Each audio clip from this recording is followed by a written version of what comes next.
Olá, pessoal. Boa noite. Professor Fábio Saviani aqui. Continuando, então, as nossas aulas de dinâmica dos sólidos. Na aula passada, nós tínhamos já tratado deste exercício, já tinha colocado as forças, e aí ficou meio que um desafio aí para vocês tentarem fazer, né? Ok? E hoje a gente vai matar isso daí. Bom, então vamos só recapitular aqui, né, esse exercício. Já faz uma semana que a gente tratou dele. Então, vamos lá. A figura ilustra um caminhão que desloca-se com aceleração constante, arrastando uma viga metálica. Pede-se a aceleração do caminhão que coloca a viga na iminência de destacar-se do piso. E as dimensões aí são dadas em metros. Ok? Beleza. Então, recapitulando aqui a colocação das forças, né? Então, quais são as forças que eu tenho atuando neste sólido?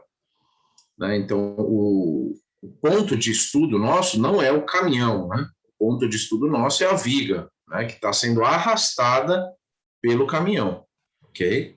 Então, a gente pode fazer, vamos dizer assim, uma visão mais aproximada, só na viga, e aí estudar o que está acontecendo com ela. Então, essa viga é uma viga homogênea, logo, o centro de massa dela está exatamente no centro de gravidade, que é exatamente no centro geométrico, né?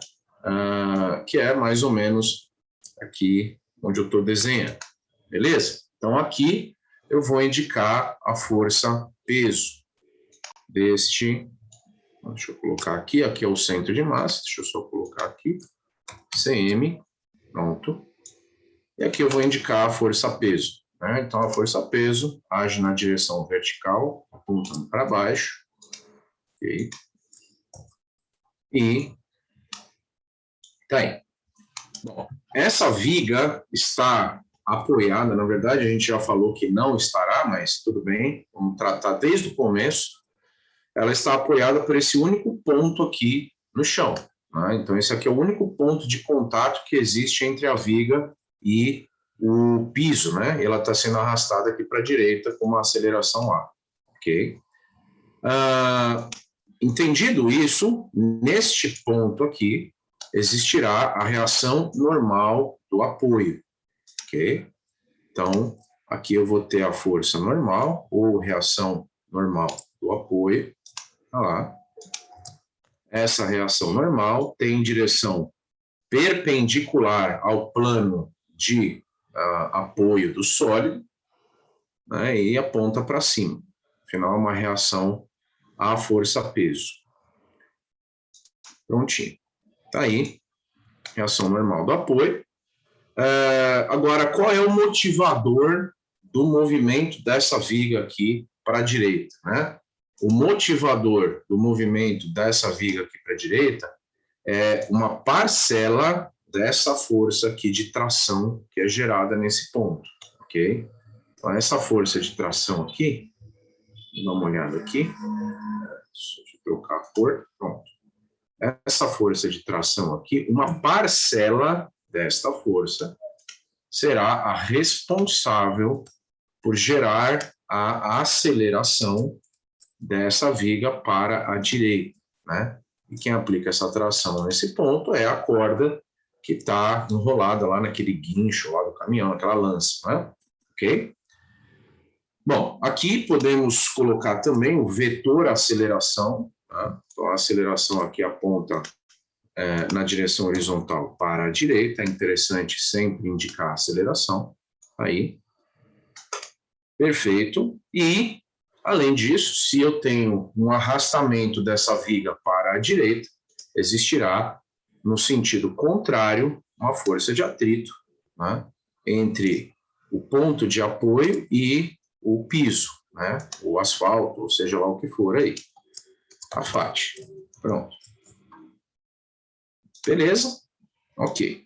Bom, só que existe uma condição peculiar nesse exercício, né? Então, o exercício ele trata de uma situação limite, né?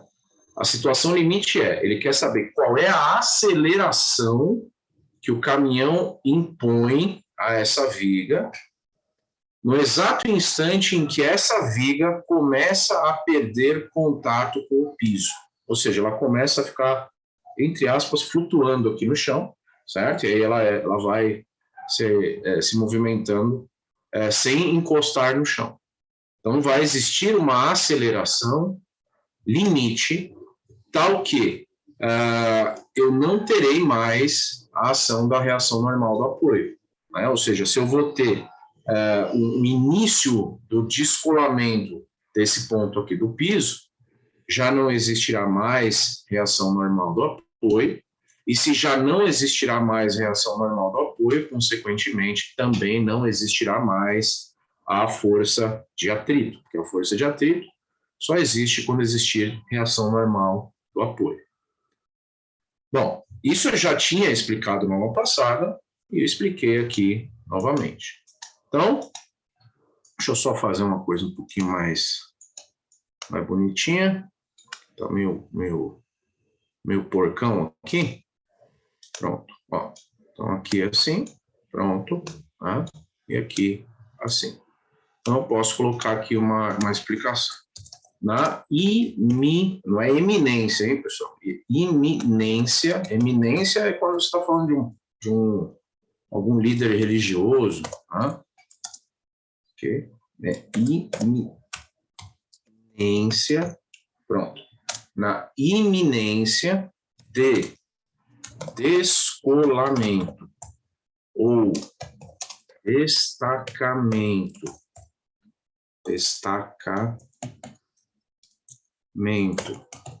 da viga em relação ao apoio, não existirá a reação normal do apoio, N, se anula e, consequentemente, também se anulará a FAT.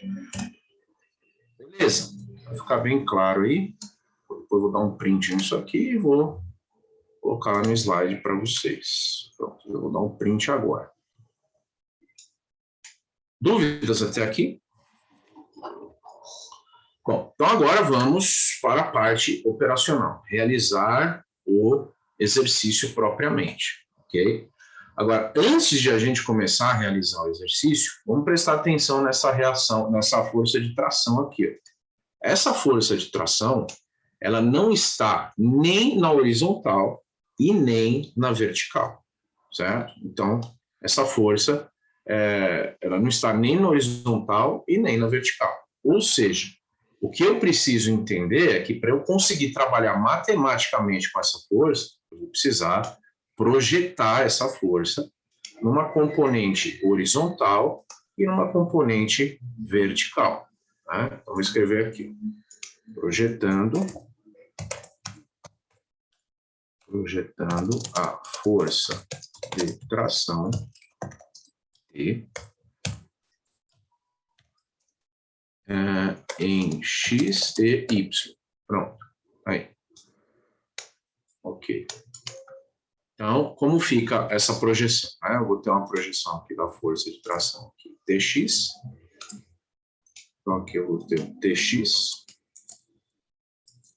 E vou ter uma projeção em relação ao eixo Y, que será, então, Ty. Aqui. Olha lá. Pronto. Beleza. Agora eu vou trabalhar então com as projeções. Né? Então agora eu esqueço a força original, essa verde, está aparecendo esse vetor verde aqui, eu esqueço, e vou trabalhar com a componente em X e com a componente em Y da força de tração. Mas, para que eu consiga trabalhar depois matematicamente com essa força, eu vou precisar, por exemplo, desse ângulo aqui. Então eu vou chamar esse ângulo aqui de alfa. Ok? Então, esse ângulo alfa aqui, depois eu vou precisar fazer esse cálculo. Beleza? Ótimo. Então, deixa eu dar um print nisso aqui, aí a gente já vai aqui para o papel e vamos começar a resolver propriamente o exercício matematicamente. Então, vamos para outra câmera, que não está ligada. Esqueci de ligar, só um minuto, deixa eu achar o cabo USB dela aqui. Achei. Pronto. Agora vai. Deixa eu desligar o fundo de tela. Ok, pronto. Beleza, então vamos começar desenvolvendo aqui o teorema do centro de massa. Né? Então, o teorema do centro de massa vai ser desenvolvido aqui. A gente já falou do teorema do centro de massa. Tá? Então, vamos lá, pensando aqui. Teorema do centro de massa. Né? O que diz o teorema do centro de massa? Que a somatória das forças em relação ao eixo de movimento, que aqui no caso é o eixo X, é igual a massa vezes a aceleração do centro de massa dessa viga, okay? Que consequentemente é a aceleração que o caminhão impõe a essa viga, certo? Então a nossa incógnita é essa aqui, ó. Aí. Beleza, então vamos olhar aqui a somatória das forças em relação ao eixo X. A única força que age na direção do eixo X é a força de tração. Existiria a força de atrito, mas ela foi anulada por questão desta explicação que aqui já está, certo? Então, esta aceleração será uma aceleração tal que faz essa força de atrito ser anulada, porque a normal é anulada. Beleza? Então eu só vou ter a tração dx. Beleza?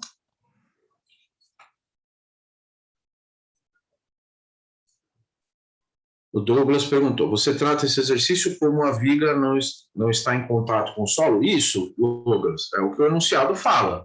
Né? Então, no enunciado ele falou, na iminência, qual é a aceleração que coloca a viga na iminência de destacar-se do piso? Por isso, não tem normal, e por isso, também não tem fate.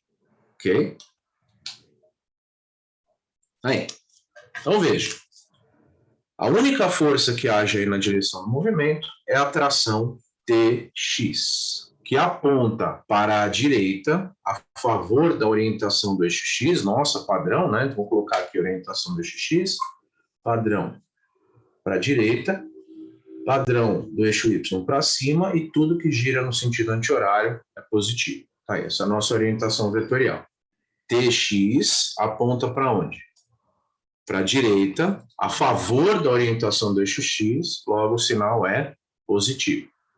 Isso será igual à massa da viga vezes a aceleração do centro de massa dessa viga, que também precisa de sinal. É só você olhar o sentido da aceleração do sólido. Por isso que é importante indicar também o sentido da aceleração do sólido. Aponta também para a direita, sinal positivo. Aí, então você olha para a força e fala, para onde ela aponta? Aponta para a direita, a favor da orientação do eixo X. Sinal positivo. A aceleração aponta para onde? Para a direita também. Sinal positivo, que aponta a favor do eixo X. Acabou. Simples assim. Tá aí. Aí a força TY. Força TY não age em X, por isso, eu não somei ela aqui. Tá? Então vamos verificar agora o equilíbrio em Y. Né? Afinal, essa viga não está se movimentando verticalmente. Né? Então, quais são as forças que eu tenho agindo na direção do eixo Y? Na direção do eixo Y, eu tenho TY apontando para cima, sinal positivo, e o peso apontando para baixo, sinal negativo. Isso é igual a 0. Pronto. Aí, essas são as forças que agem na direção vertical. Alguma dúvida até aqui? Que agora a gente vai para o teorema do momento angular.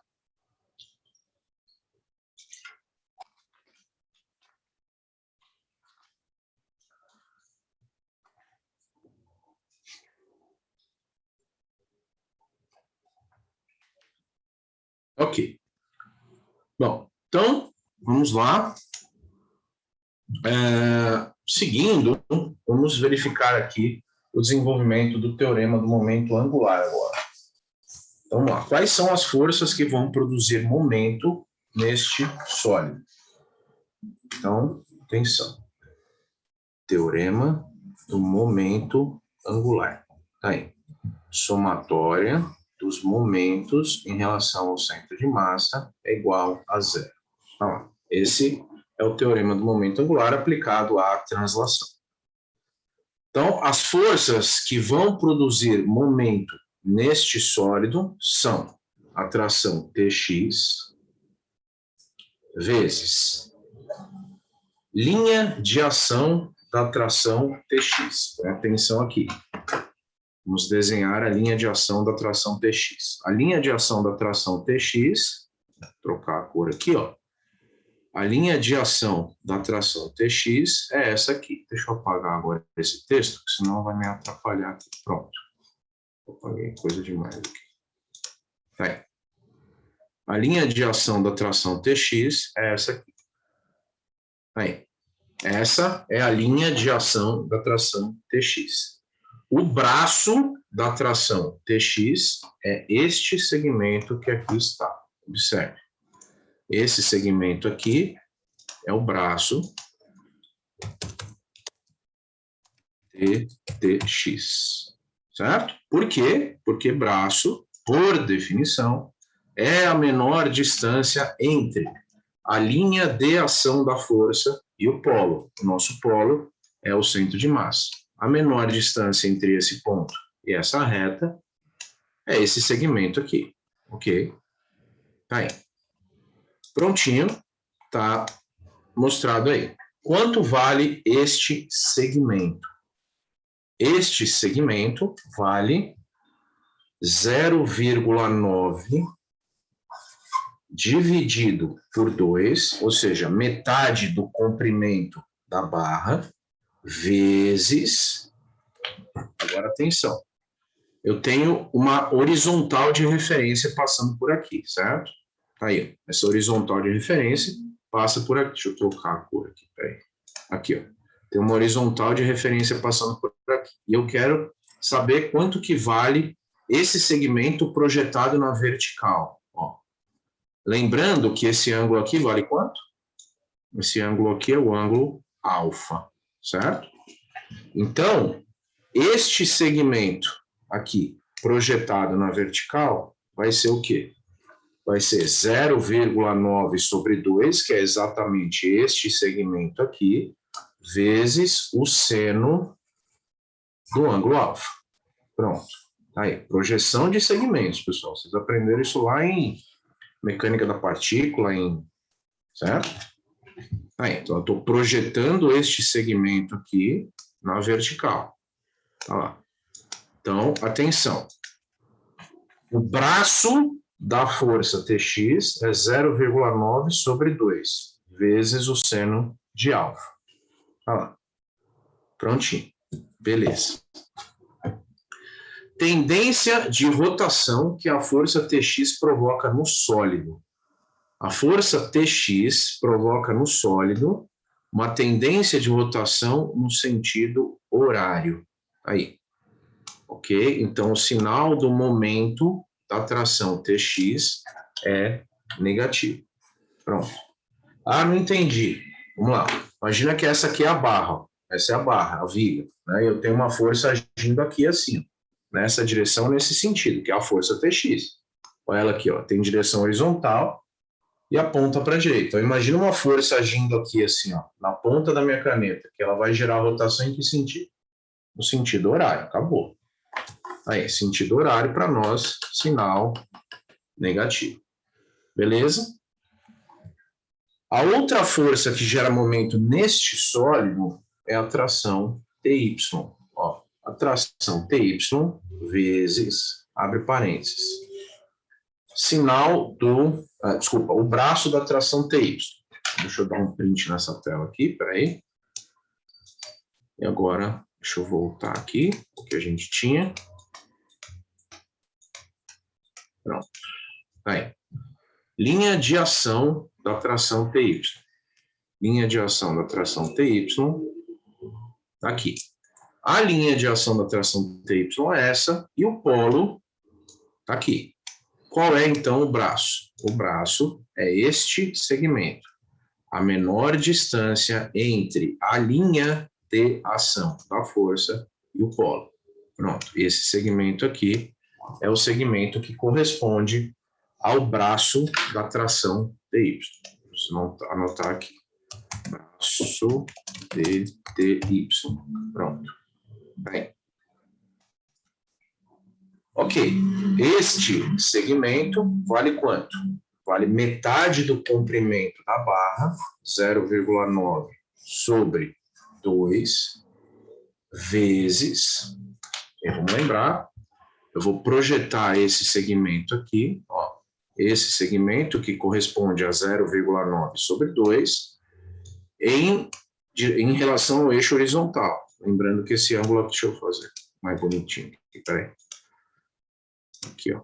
Pronto, esse segmento corresponde a metade do comprimento da barra e eu vou projetá-lo na direção do eixo X. Esse aqui é o ângulo alfa. Então, vai ser 0,9 vezes o cosseno do ângulo alfa. Aí. Sinal do momento desta força. Essa força produz momento no sentido anti-horário. Sinal do momento positivo. Tá aí. Então, ó, se você enxergar aqui a força agindo nessa direção, nesse sentido, ó, ela tende a girar a caneta aqui no sentido anti-horário. Se você segurar ela pelo centro de massa, a tendência é que ela faça isso. Então, o sinal desse momento é positivo.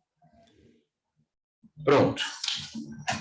Tem umas perguntas no chat aí, eu já respondo já.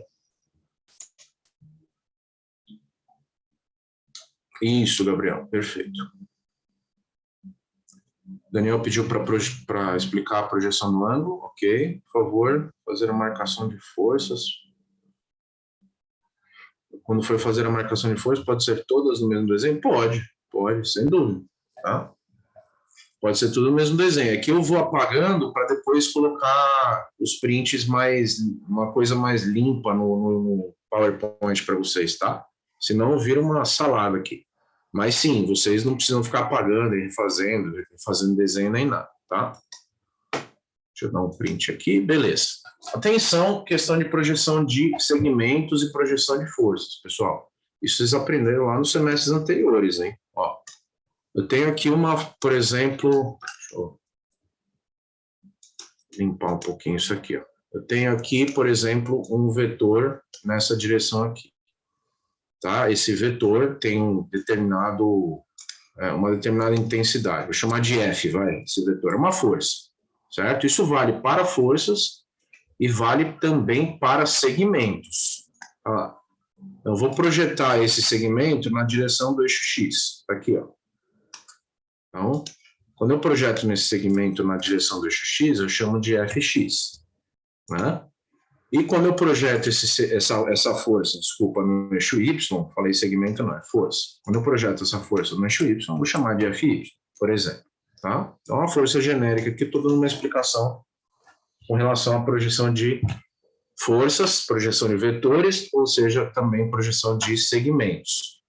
E aí eu vou trabalhar com um ângulo aqui, por exemplo, esse ângulo aqui, certo? Posso escolher esse ângulo, ou posso escolher esse ângulo aqui. Tanto faz qual eu for escolher. Beleza. Então, eu olho esse ângulo aqui. Vou chamar esse ângulo genericamente de alfa. Quanto vale Fx? Fx vale F vezes o cosseno de alfa. Aí. Ok? Então, eu tenho uma regrinha que eu olho aqui assim e falo, né? Eu estou projetando essa força, ó, na direção do eixo X. Tem ângulo aqui? Tem ângulo. Se tem ângulo, eu estou com cosseno do ângulo alfa. Tá aí. Agora, e se eu projetar essa força na direção do eixo Y? Como fica? Projetando essa força aqui na direção do eixo Y, tem ângulo aqui? Tem. Mas é o ângulo alfa? Não, não é o ângulo alfa. Logo, eu, na hora de fazer o cálculo do FY, vou dizer que o FY é F vezes sem o ângulo alfa. Tá aí. Certo? Então, essa aqui é a regrinha macete, vamos dizer assim, né? Tem ângulo aqui? Tem. É o ângulo alfa? Não. Então, eu estou sem o ângulo alfa. Tá aí. Pronto. É assim que você projeta segmentos e vetores. Olha lá. Espera aí que eu apaguei coisa demais aqui. Espera aí. Aqui. Pronto, tá. Agora é o seguinte, você não pode ficar decorando que sempre em x é cosseno, sempre em y é seno, porque senão você pode se dar mal. Sabe por quê? E se eu estiver trabalhando com esse ângulo aqui, o ângulo beta, que é o complementar do alfa? Aí você já não pode mais dizer que sempre em x é o cosseno e sempre em y é o seno. Usa essa regrinha, tá com o ângulo, cosseno, tá sem o ângulo, seno. Aí. Ok. O Ivan perguntou, professor, não seria mais conveniente encontrar esse ângulo e depois resolver o equilíbrio antes de começar o TCM? Vamos ver aqui, tá, Ivan? Vamos lá. Ok. Então, agora, vamos começar propriamente a resolver o exercício. Então, deixa eu só voltar aqui o que a gente já tinha aqui. Deixa eu apagar algumas coisas. Apago isso aqui. Posso apagar isso aqui, beleza. Boa. Bom, então, vamos lá. Vamos voltar aqui no teorema do centro de massa e vamos ver o que a gente consegue fazer com isso aqui. O que é o Tx? Né? O Tx é T vezes o cosseno do ângulo alfa. Certo? Então, estou desmembrando agora. Tx é T vezes cosseno de alfa, que vai ser igual a massa vezes a aceleração do centro de massa. Beleza? Ok. Agora, além disso, você olha para isso aqui e você fala, bom, quanto vale o ângulo alfa? Tudo bem, a gente pode calcular o ângulo alfa? Vamos calcular o ângulo alfa. Então, agora eu vou precisar de um outro papel e vou verificar aqui como a gente calcula o ângulo alfa. Vamos lá, vou colocar aqui cálculo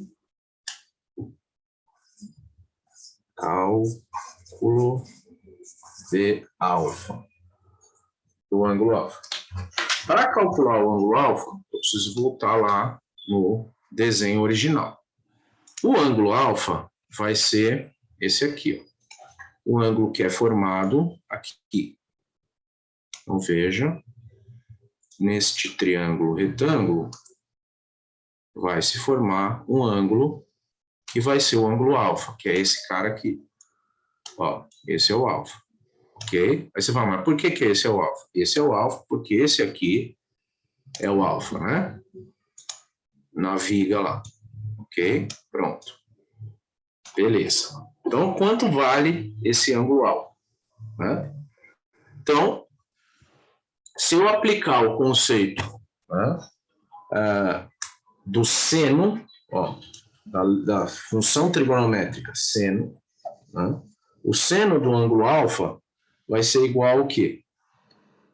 Vai ser igual ao cateto oposto dividido pela hipotenusa. Não é isso? Qual é o cateto oposto ao ângulo alfa aí? O cateto oposto ao ângulo alfa é 2,4, certo? Isso. Então, 2,4. E a hipotenusa desse triângulo vale quanto? A hipotenusa desse triângulo vale 2,9. Pronto. Então, eu tenho que o seno do ângulo alfa equivale a 2,4 dividido por 2,9 e vai dar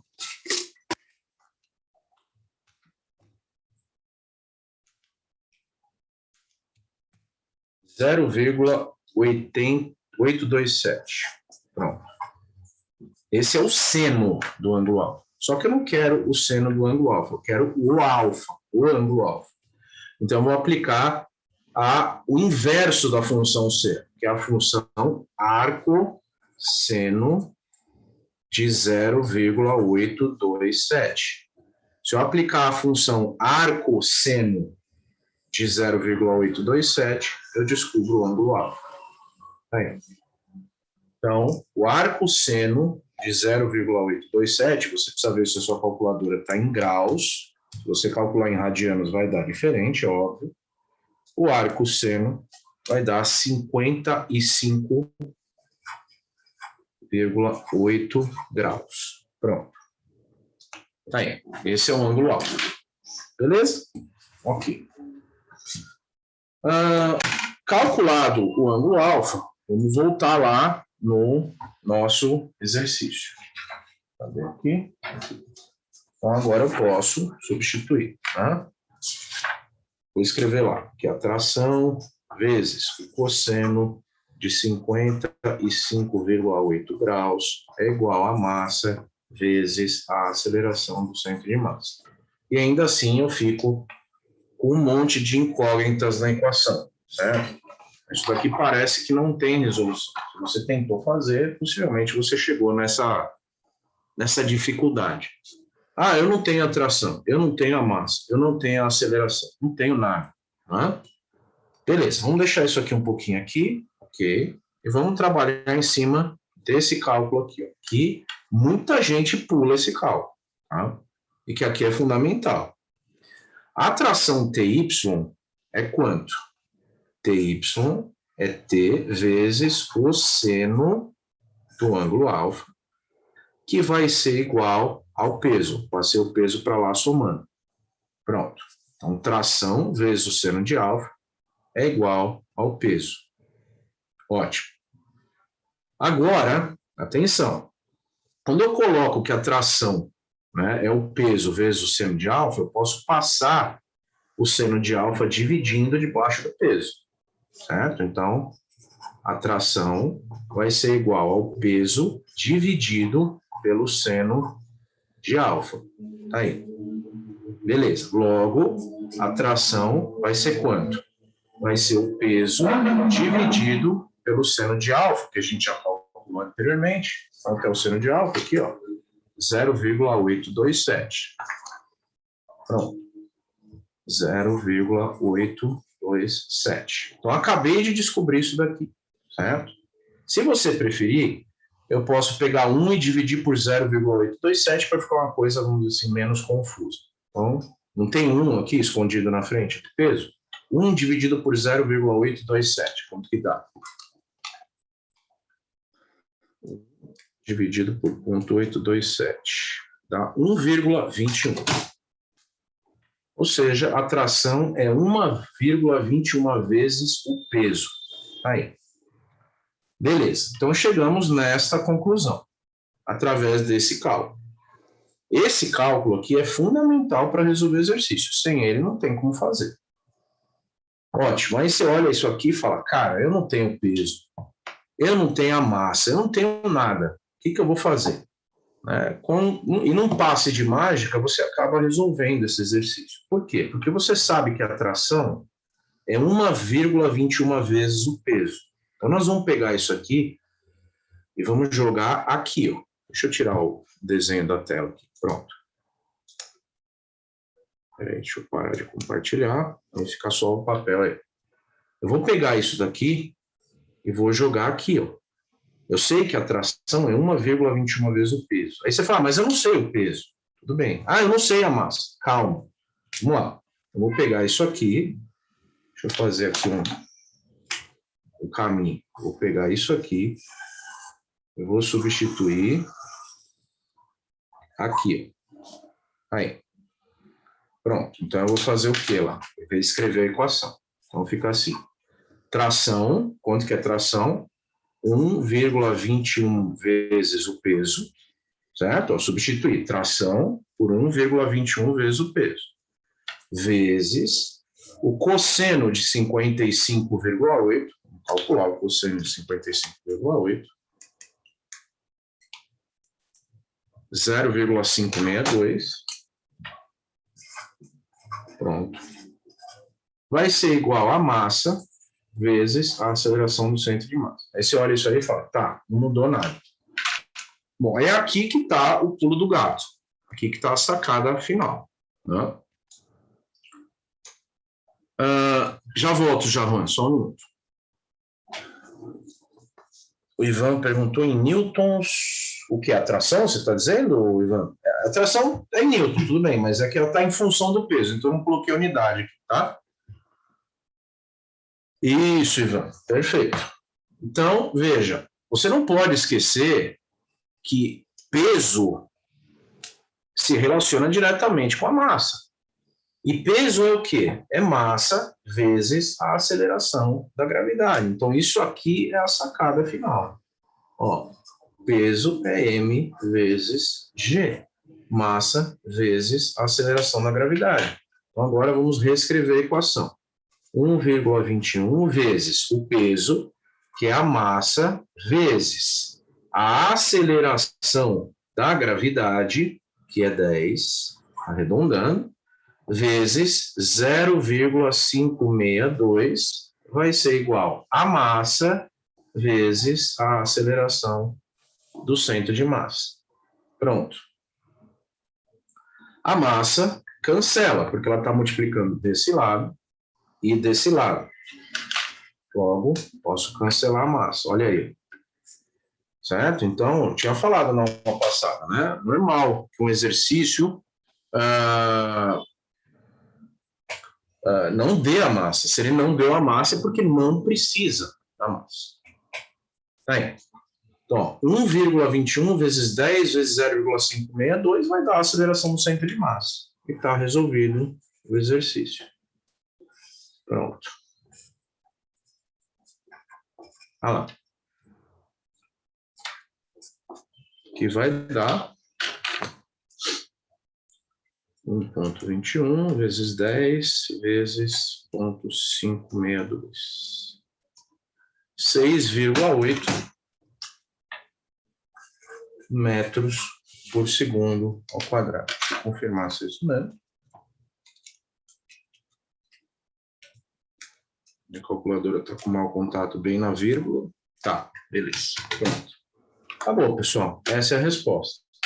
Aí alguém podia falar assim, o colega tinha pedido aí para o cálculo do ângulo alfa. Tá aí.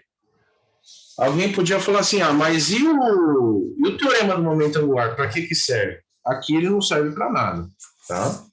Aqui ele não serve para nada, por quê? Já deve ter tirado, já, beleza.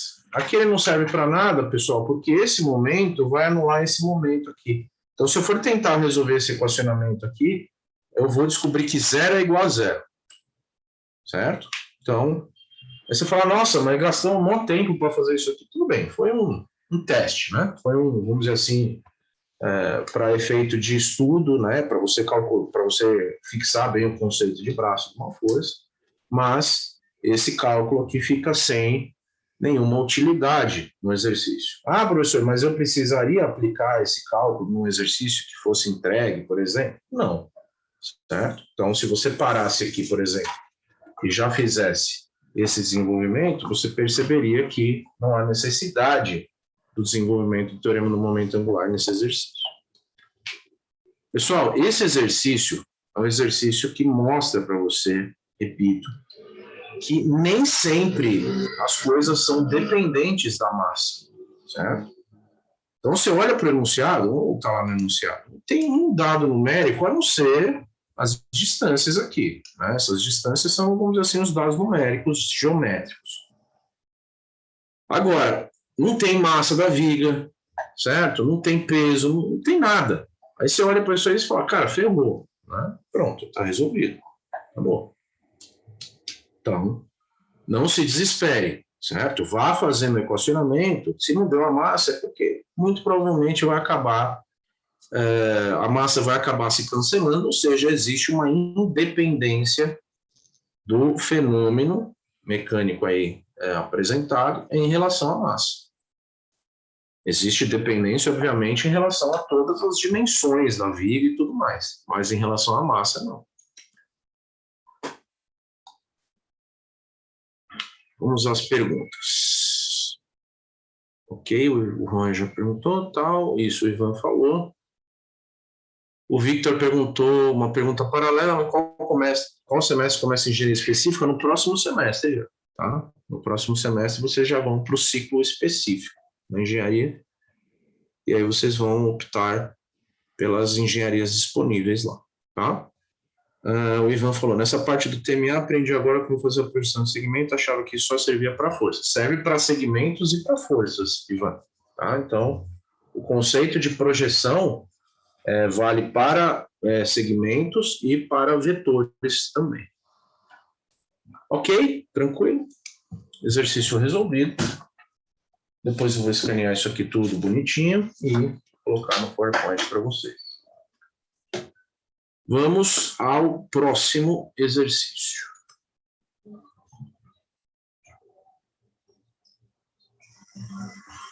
Vamos lá. Já explico já.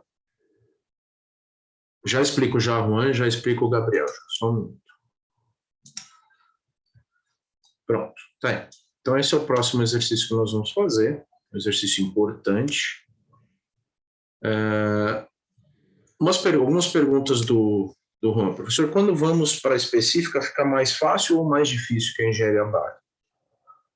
Olha, Juan, eu não vou mentir para você. O terceiro ano do curso, que é o que vocês vão ter no ano que vem, na minha opinião, é o ano mais puxado de qualquer modalidade de engenharia.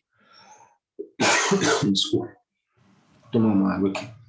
O terceiro ano é o mais puxado, ok? Quem for fazer mecânica, mecatrônica, produção, vai começar a ter resistência dos materiais, termodinâmica, mecânica dos fluidos. Quem for fazer civil vai começar a ter lá materiais de construção civil, resistência dos materiais também, né? Então, são disciplinas, né, que são mais pesadas. Tá? Então, é puxado. O terceiro ano é, na minha opinião, o mais puxado de todos. Tá?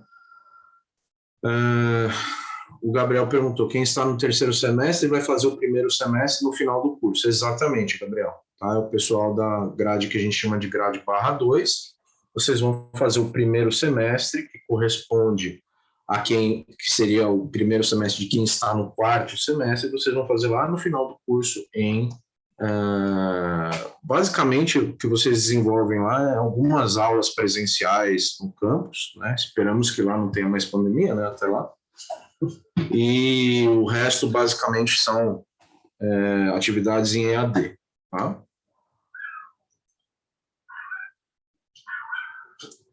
O Bruno perguntou, mas nas matérias novas algo relacionado a isso? Sim, cálculo de momento, por exemplo, em resistência de materiais, é um cálculo que você faz sempre, ok? O Ivan perguntou, achava que era o último por causa do TCC. Na verdade, quem está no terceiro semestre e vai para faz o TCC no 8º e no 9º, tá, Ivan? E aí no 10º faz o que a gente chama de 10º online. Tá? O último semestre ainda tem a PS? Eu acho que tem, não lembro ainda, tá? O Gabriel perguntou, ainda temos aulas interespecíficas?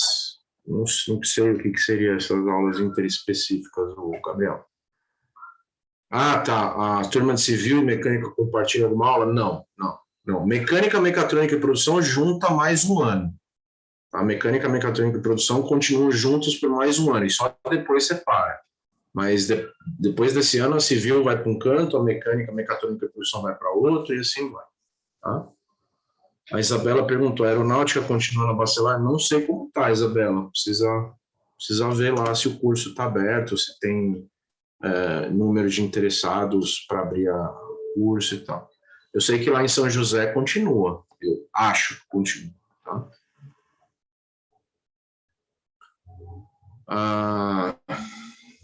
O Victor perguntou, computação começa no 5º semestre? Exato, isso.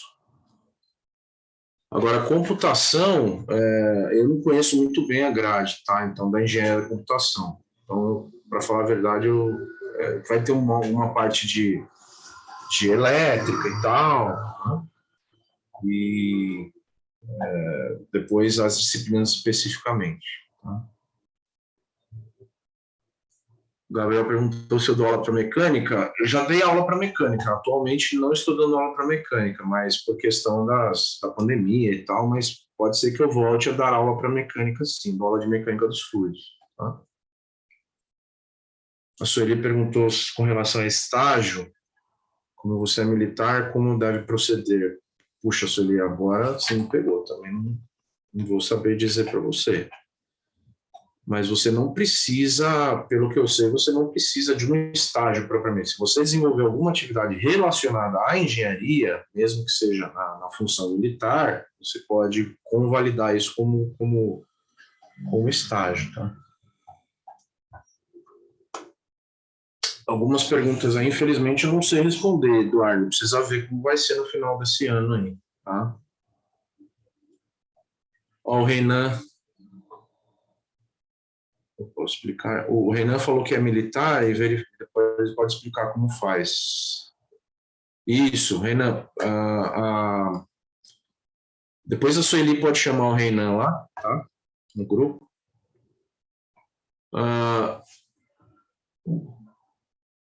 O Marcos Vinícius perguntou qual é o limite de alunos para a turma, não sei dizer, cara. Precisa ver aí. Para falar a verdade, não sei dizer.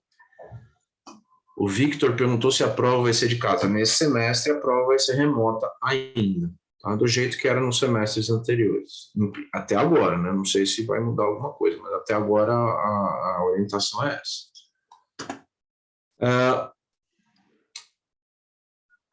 O Renan perguntou... Renan não, desculpa.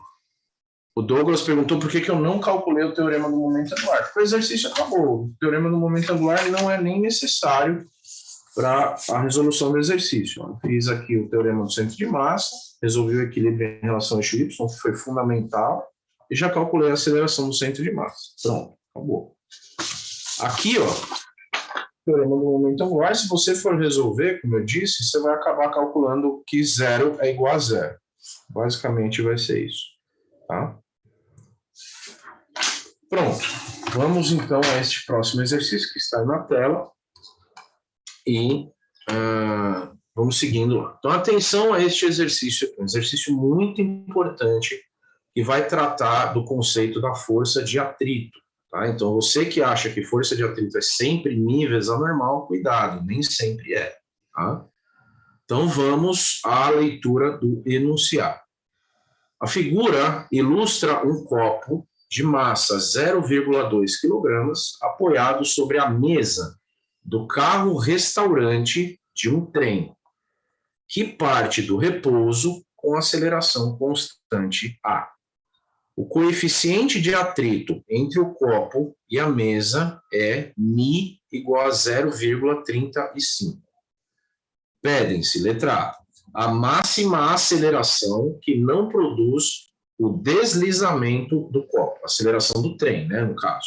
Okay? Então, o trem está em movimento, certo? Ele parte do repouso e acelera para a direita, por exemplo, não falou aí para onde acelera, mas tudo bem, vamos adotar que é para a direita. E aí vai existir uma situação limite, onde se esse trem aumentar a intensidade de aceleração, esse copo começa a deslizar em cima da mesa. Para trás, né? Para a esquerda aqui, certo? Aí a pergunta da letra B. A máxima aceleração que não produz o tombamento do copo. Então, atenção, são perguntas diferentes. Aqui eu tenho uma condição limite para não haver o deslizamento do copo. Aqui, há uma aceleração limite para não haver tombamento do copo. São coisas diferentes, ok? E aí uma terceira situação ainda. Ele quer saber a distância entre a linha de ação da reação normal da mesa sobre o copo e a linha de ação da força-peso quando a aceleração do trem for de 2 metros por segundo ao quadrado. Aí. Bom, então veja, pessoal. Vamos por partes neste exercício aqui.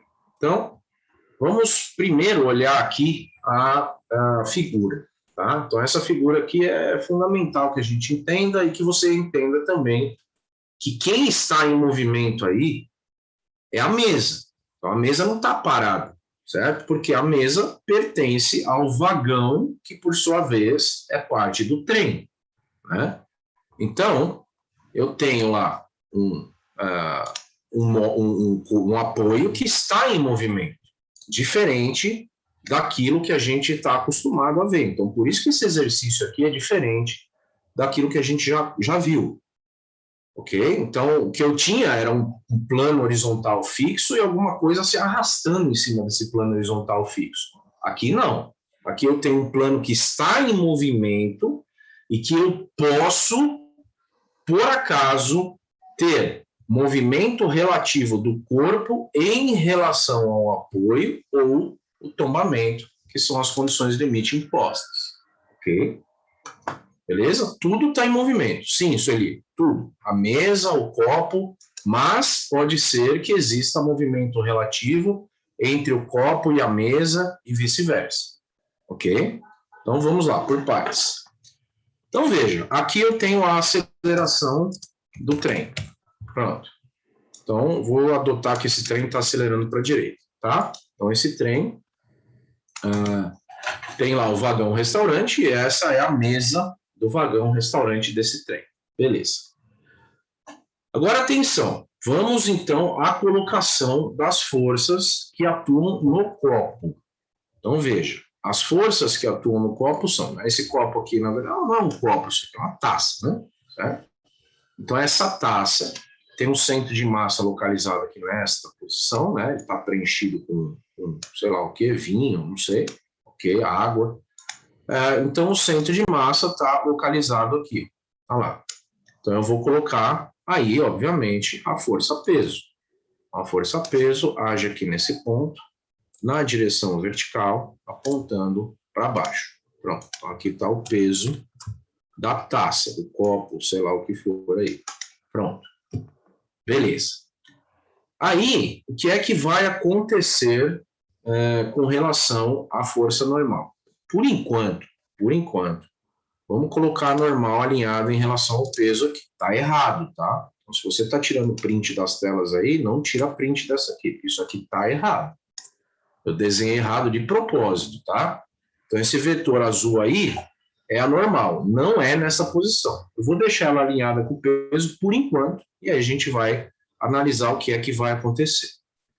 Bom, pessoal, agora atenção.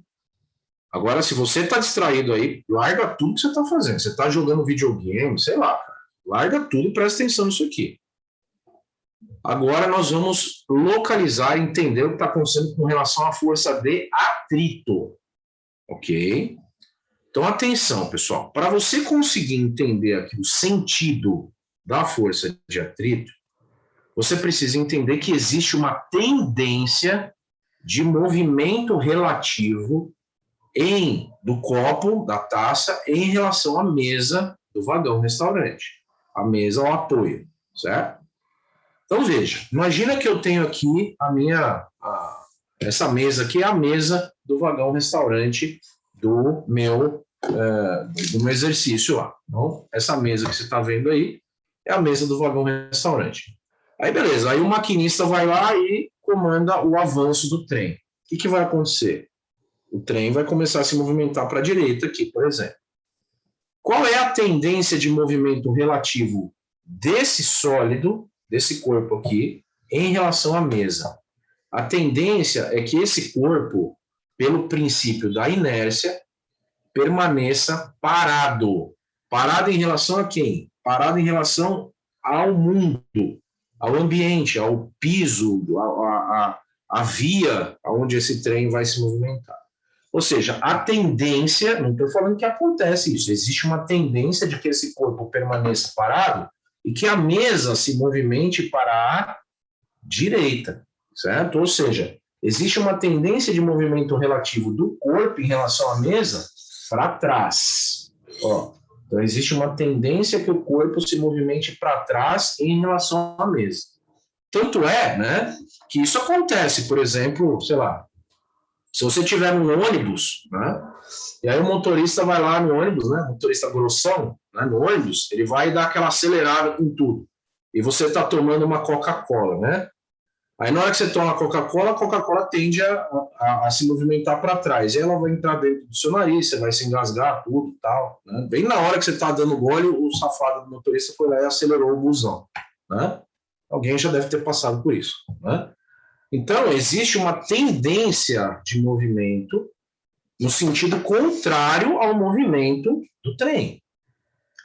Logo, se este corpo, atenção, se esse corpo tende a se movimentar para trás em relação ao apoio, o que você sabe com relação à força de atrito, de arrastamento, que você já aprendeu lá em mecânica da partícula. A força de atrito de arrastamento é sempre contrária à tendência de movimento entre os corpos.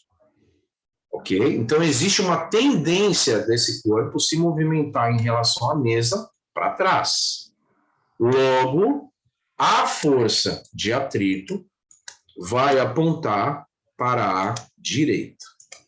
Atenção, vou desenhar aqui a força de atrito. Aí.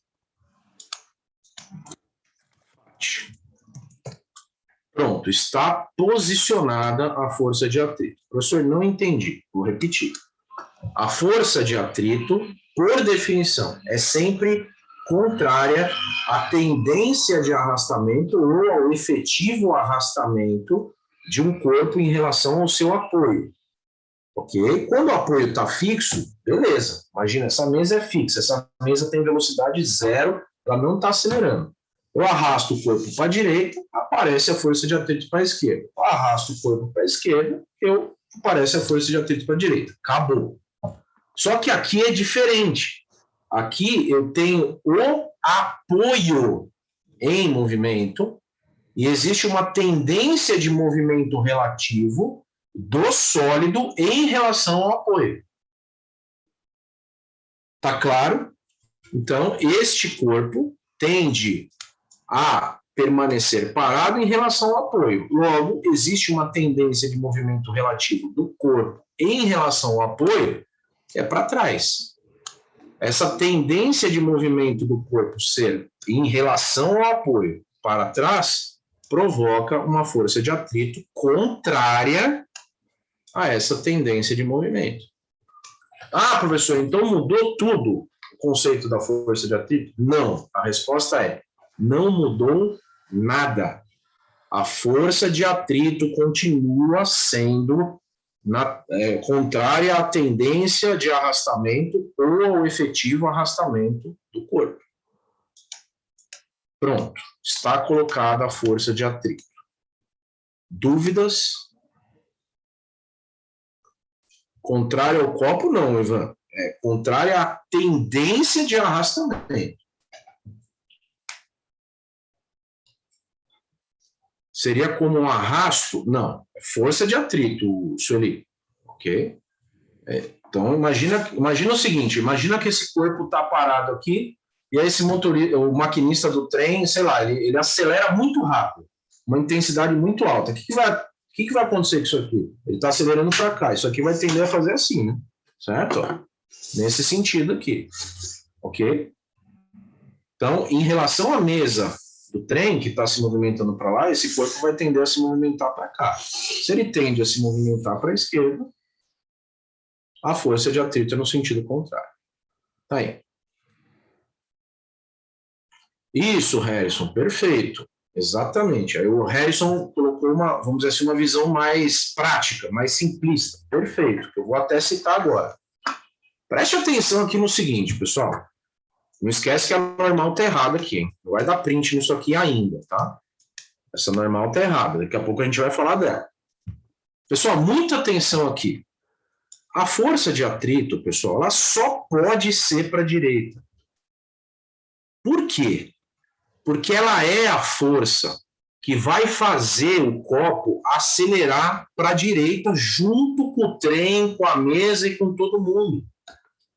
Como que eu vou ter a única força agindo em X, que é a responsável pelo movimento do corpo, por fazer o corpo acompanhar a mesa, o vagão, todo mundo que está dentro do trem?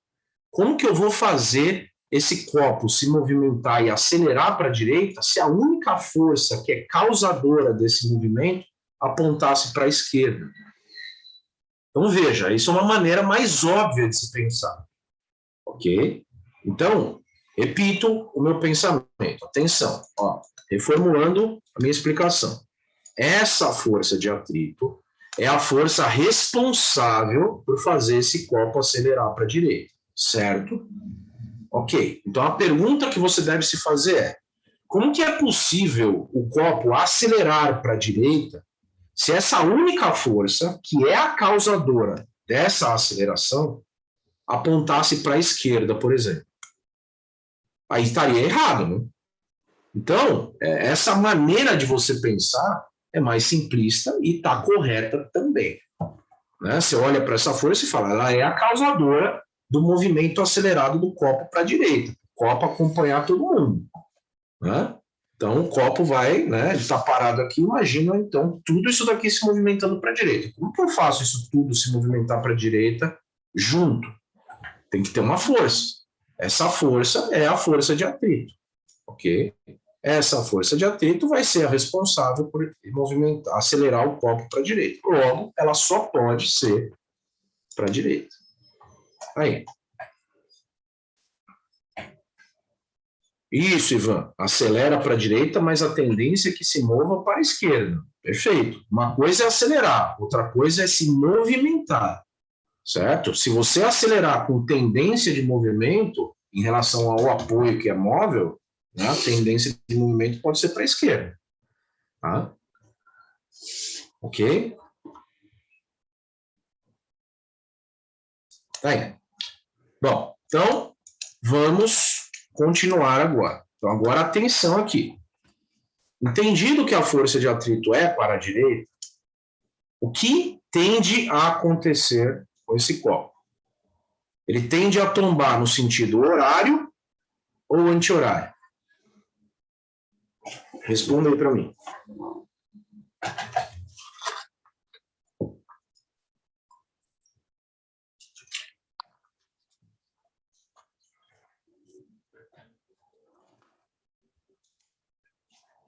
Isso, perfeito.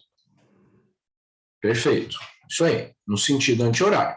Né? Como que você sabe isso? É só você olhar aqui. Ó.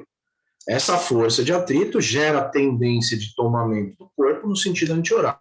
Como você descobre isso? É só você imaginar que você está segurando o corpo por aqui. Né? Então, imagina que você tem lá um corpo, você está segurando o corpo pelo centro de massa e você imagina a força agindo na direção e no sentido que ela está desenhada. Então, ela tende a fazer isso aqui no corpo. Certo? Então, atenção agora ao raciocínio, pessoal. O Daniel falou, sei porque por experiência própria no busão. Pois é. Aí, algumas coisas da nossa vida real a gente traz para cá, né? Então, essa daí do busão aí, o cara acelerar e você tomar Coca-Cola pela narina, essa é famosa, né? Vamos lá. Agora, atenção aqui ao que deve acontecer com a reação normal do apoio, que é esse vetor azul aí que a gente já tinha dito aí que isso está errado. Se a força de atrito gera tendência de tombamento do corpo, tendência de rotação, no sentido anti-horário, o que é que tem que acontecer com essa normal? Essa normal não pode ficar pregada aí, alinhada com o peso, porque senão aí é o que o corpo vai tombar mesmo. Então, aí vem aquele conceito daquele exercício do bloco apoiado diretamente ao plano. Né? Então, o que essa normal tem que fazer? Essa normal ela tem que se movimentar do centro para a esquerda, quanto para a esquerda? Não sei, para anular o momento gerado pela força de atrito, ou seja, ela vai gerar um contramomento que vai anular o momento gerado pela força de atrito e aí vai manter o copo sem tombar.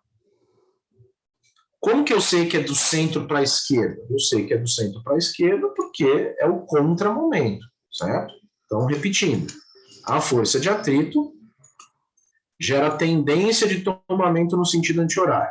Quando você desloca a normal aqui para a esquerda, ela vai gerar o contramomento, ou seja, o momento que vai anular o momento da força de atrito. E aí o corpo não vai tombar. Agora, atenção, uma coisa é tombar, outra coisa é escorregar. São coisas diferentes que a gente vai tratar nos cálculos. Pronto. Então, veja como fica o desenho. Né? Tá aí. Ó, então, vou colocar aqui normal. E depois a gente vai modificar esse desenho aqui, inclusive, dependendo daquilo que a gente deve desenhar. Pronto, vou dar um print nisso. Aceleração do trem, aceleração do copo, tudo para a direita. Posso colocar aqui também o vetor aceleração do copo, só para ficar mais ilustrado. A do copo é a aceleração do copo. Aí, copo, taça, sei lá. Boa. Já tem um save aqui. Ótimo. Então, agora vamos começar a equacionar isso aqui. Daqui a pouco a gente faz um intervalo, tá? Não esqueci do intervalo, não. Vamos lá. Então, vamos começar a equacionar isso daqui, pessoal, pensando na pergunta da letra A. Ó, qual é a pergunta da letra A? Qual é a máxima aceleração que não produz deslizamento do copo? Atenção a essa pergunta. Tá? Então, ele quer saber o seguinte, qual é a aceleração que o maquinista pode aplicar lá na locomotiva, né, do trem, que não vai gerar aquele movimento relativo, ou seja, não vai deixar o copo se arrastar em relação à mesa para a esquerda, ok?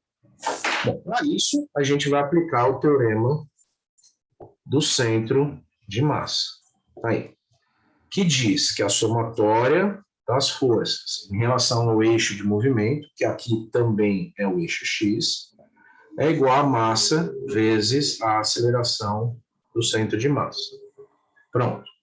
Vamos colocar a nossa referência vetorial aqui, ó, y para cima, x para a direita, e tudo que gira no sentido anti-horário é positivo. Ótimo. Então, vamos olhar para o desenho e vamos equacionar isso aqui.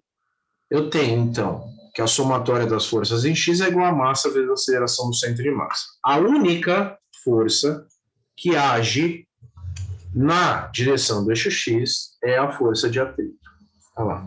Então, FAT vai ser igual a FAT, né, que é positiva, porque aponta a favor do eixo x, sinal positivo, vai ser igual a massa vezes a aceleração do centro de massa, que tem sinal também positivo, porque esse copo acelera para a direita. Ótimo. Agora, atenção a esse ponto aqui, pessoal. Muita atenção. Então, veja.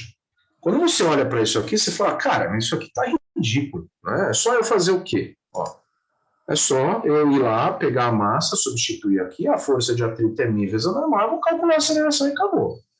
Bom, realmente é bastante simples, sim, desse jeito. Mas pode ser que você esqueça de um conceito, certo? Que eu já vou começar a tratar fortemente aqui para vocês neste exercício. Então, veja, para a gente continuar, eu vou pegar um outro papel. Tá aqui.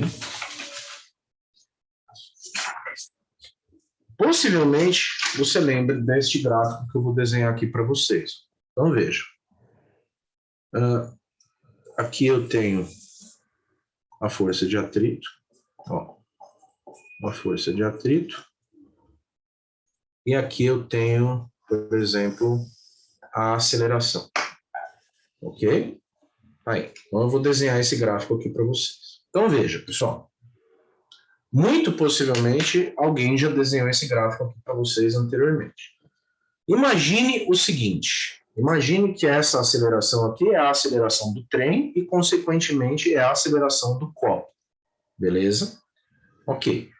Então, veja o que está acontecendo. Essa aceleração, ela parte de um valor pequeno e vai aumentando gradativamente, certo? E a força de atrito é a mesma coisa. Então, imagine que o motorista, o maquinista do trem, ele não aplica uma aceleração constante, ele aplica uma aceleração variável, uma aceleração crescente, ok? Então, ele aplica a aceleração, né? E a força de atrito vai se comportar em relação à aceleração assim, dá uma olhada. Ó, de forma linear, ok? Então, a força de atrito, ela se comporta em relação à aceleração desse jeito. Só que isso daqui não é eterno, ou seja, vai chegar um momento em que eu vou atingir aqui uma aceleração limite, ó, uma aceleração limite, onde vai acontecer o quê? A força de atrito não consegue mais acompanhar o aumento dessa aceleração. Ou seja, daqui para frente, o que vai acontecer é uma estabilização da força de atrito em valor. E aí, por mais que você aumente a aceleração, essa força de atrito não aumentará. Esse aqui é o ponto que a gente chama da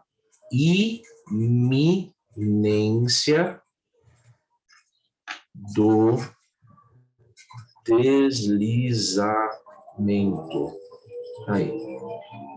E é só nesse ponto aqui que a gente tem a força de atrito máxima. E é só aqui que a gente calcula a força de atrito máxima como sendo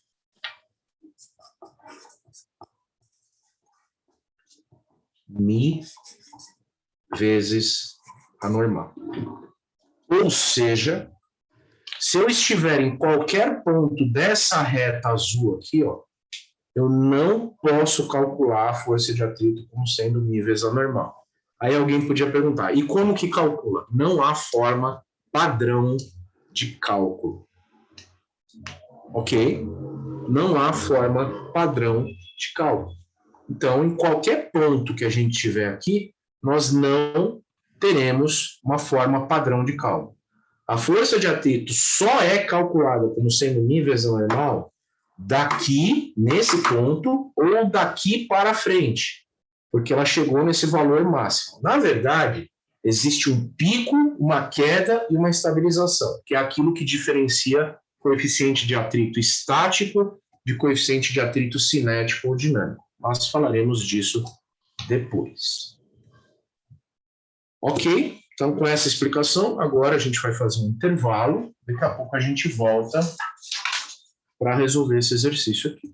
Então, se eu fosse você, como eu sempre digo, eu já iria lá para outra sala, que eu já vou indo para lá, já iria lá para outra sala e já deixaria a sala aberta, assim, 8h45, nós já começamos. O ID já passo já, só um minuto. Deixa eu procurar o ID aqui.